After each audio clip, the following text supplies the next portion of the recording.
سلمان ندوی نے حضرت معاویہ کو فرعون کہا، جبکہ خود قرآن میں فرعون کے لیے الفاظ یہ ہیں انہو کان عالیا من المسرفین، یقیناً وہ سرکش اور حد سے بڑھنے والوں میں تھا۔ کیا کسی صحابی کو اس لقب سے پکارنا گستاخی نہیں ہے؟ لیکن جہاں صحابہ کو برا کہا جائے گا تو ہم ایسے لوگوں کو ہمارے پاؤں کی جوتی پر رکھتے ہیں۔ حضرت معاویہ رضی اللہ عنہ کاتب وحی تھے، خلیفہ تھے، اور صحابہ و تابعین ان کی خلافت کو تسلیم کرتے تھے، اور یہ سلمان ندوی جن کی گولیاں ختم ہو گئی، جس کی انا نے تمام امت کے سامنے اسے رسوا کر دیا، پھر بھی یہ شخص باز نہیں آتا۔ اسی طرح ملک میں بابری مسجد کے فیصلے کے وقت پر بھی آپ نے اپنی رائے امت کے خلاف دی تھی، اور مسلم پرسنل لا بورڈ میں بھی ہنگامہ کیا تھا۔ آپ ہر جگہ سے تھتکارے جا رہے ہو، پھر بھی آپ اپنی انا میں اڑے ہوئے ہو۔ آج سے اس کے نام کے آگے ندوی نہیں لکھا جائے گا، بلکہ سلمانی فتنہ لکھا جائے گا۔ بسم اللہ الرحمن الرحیم۔ السلام علیکم ورحمۃ اللہ وبرکاتہ۔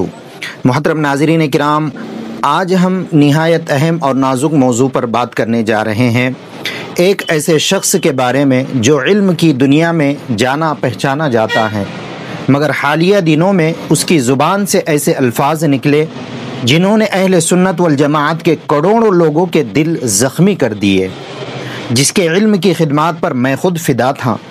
لیکن جہاں صحابہ کو برا کہا جائے گا تو ہم ایسے لوگوں کو ہمارے پاؤں کی جوتی پر رکھتے ہیں۔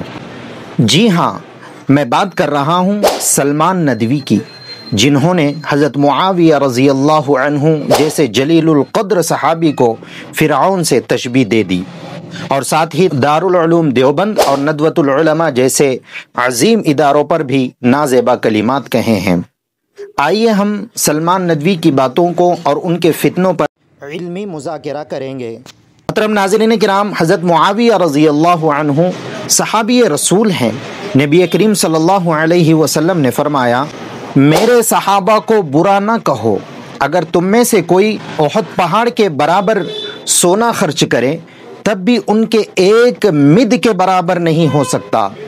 حضرت معاویہ رضی اللہ عنہ کاتب وحی تھے، خلیفہ تھے، اور صحابہ و تابعین ان کی خلافت کو تسلیم کرتے تھے، اور یہ سلمان ندوی جن کی گولیاں ختم ہو گئی، جس کی انا نے تمام امت کے سامنے اسے رسوا کر دیا، پھر بھی یہ شخص باز نہیں آتا اور قرآن و حدیث اور دیگر مفسرین کی کتابوں میں اپنا دفاع دیکھتا ہے۔ یاد رکھو سلمان ندوی، شیطان کے پاس آپ سے کہیں زیادہ علم تھا، لیکن اسے تھتکار دیا گیا۔ اسی طرح آپ بھی اپنے دماغ کی سن کر یا پھر کسی کے ایجنڈے پر چل کر اس طرح کے کام کر رہے ہو۔ اسی طرح ملک میں بابری مسجد کے فیصلے کے وقت پر بھی آپ نے اپنی رائے امت کے خلاف دی تھی۔ 4 مسلک مشہور ہیں، ان میں سے ایک مسلک حنبلی کہلاتا ہے، اس میں اس کی گنجائش ہے کہ مسجد کی جگہ بدلی جا سکتی ہے۔ تو گویا اب وہ مسجد وہاں تو نہیں، لیکن ہم جگہ بدل کر دوسری جگہ بنائیں گے، بڑے ذوق و شوق سے، عظیم الشان۔ اور مسلم پرسنل لا بورڈ میں بھی ہنگامہ کیا تھا۔ آپ ہر جگہ سے تھتکارے جا رہے ہو، پھر بھی آپ اپنی انا میں اڑے ہوئے ہو۔ اللہ پوری امت کو آپ کے شر سے محفوظ رکھے، آمین۔ امام تیمیہ رحمۃ اللہ علیہ فرماتے ہیں، جو حضرت معاویہ کو برا کہے وہ اہل سنت سے باہر نکل جاتا ہے۔ سلمان ندوی نے حضرت معاویہ کو فرعون کہا، جبکہ خود قرآن میں فرعون کے لیے الفاظ یہ ہیں انہو کان عالیا من المسرفین، یقیناً وہ سرکش اور حد سے بڑھنے والوں میں تھا۔ کیا کسی صحابی کو اس لقب سے پکارنا گستاخی نہیں ہے؟ یہ بات صرف غیر ذمہ داری نہیں بلکہ عقیدے کے باب میں گمراہی کی علامت ہے۔ محترم ناظرین کرام، سلمان ندوی نے ان اداروں کو نشانہ بنایا جنہوں نے ملک کی آزادی، علم، دعوت، عقیدہ اور تحفظ ختم نبوت کے لیے بیش بہا خدمات انجام دیے ہیں۔ دارالعلوم دیوبند صرف ایک مدرسہ نہیں ہے، ایک تحریک ہے۔ ندوۃ العلماء کا مشن اسلام اور عربی زبانوں کی ترویج ہے۔ ان اداروں پر الزام تراشی نہ صرف ان کی توہین ہے بلکہ اس سے امت میں انتشار پھیل رہا ہے۔ دیکھیے کمنٹس میں کتنے لوگ ایک دوسرے کو برا کہہ رہے ہیں۔ یہ ایک فتنہ نہیں تو اور کیا ہے؟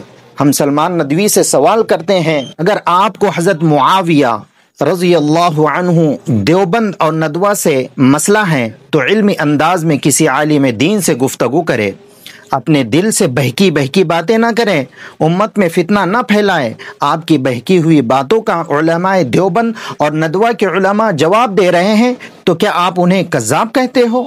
تمہیں شرم نہیں آتی؟ ایک کھوپچے میں بیٹھ کر علماء دیوبند اور ندوہ کے علماء کی توہین کرتے ہو، یہ ہم برداشت نہیں کریں گے۔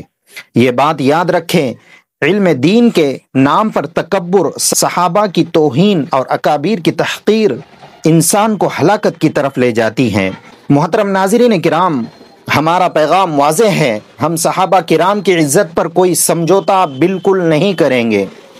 ہم علم کے مراکز کا دفاع آج کے فرعونوں نمرودوں سے بھی کریں گے، اور یہ کذاب جو صحابہ پر بغض رکھتا ہے اس سے بھی کریں گے۔ ہم ہر فتنے کا علمی اور قانونی طریقے سے جواب دیں گے۔ اس ویڈیو کو ضرور شیئر کریں تاکہ سادہ لوگ اس سلمانی فتنے سے بچ سکے۔ آج سے اس کے نام کے آگے ندوی نہیں لکھا جائے گا بلکہ سلمانی فتنہ لکھا جائے گا۔ قرآن و سنت کی روشنی میں صحیح علم حاصل کرے اور گمراہ کن باتوں سے ہوشیار رہیں۔ جزاکم اللہ خیر، والسلام علیکم ورحمۃ اللہ وبرکاتہ۔